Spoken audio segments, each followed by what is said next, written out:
They set it ablaze to make it look like an accident. The flames roared, and I fought to stay conscious. My wife sat on another man's lap right in front of me, so I went to my father-in-law to complain. I thought he would be outraged, but instead, he told me to just bear it a little longer. I couldn't hold it in. I cursed my wife, calling her shameless.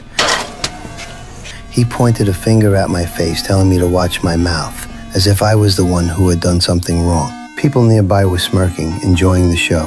The humiliation burned, but I swallowed it, because my father-in-law was a notorious local crime boss, ruthless and feared. He wasn't someone I could afford to provoke. I thought if I endured it, things would blow over. But my wife pushed even further. She brought that man home. I sat quietly in the corner watching her walk him out, and when she returned, I suddenly switched on the lights.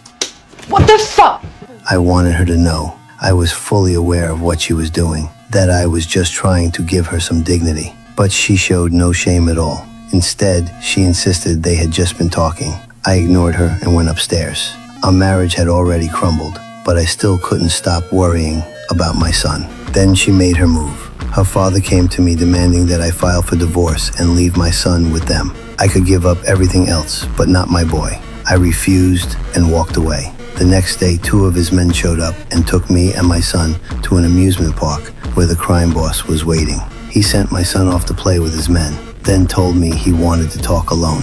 We boarded the Ferris wheel, and at the highest point, I saw my wife in the distance putting my son into a car. It was a setup. They had lured me onto the ride so they could take him away. I tried to resist, but the cold press of a gun against my ribs froze me. I could only watch as they drove off. The crime boss had no intention of letting me walk away. They stuffed me into a trunk, drove to an abandoned RV, and threw me inside. They forced a full bottle of liquor down my throat, then drenched the place in gasoline. Once I was too drunk to move, they set it ablaze to make it look like an accident. The flames roared, and I fought to stay conscious. My wife and son were there watching.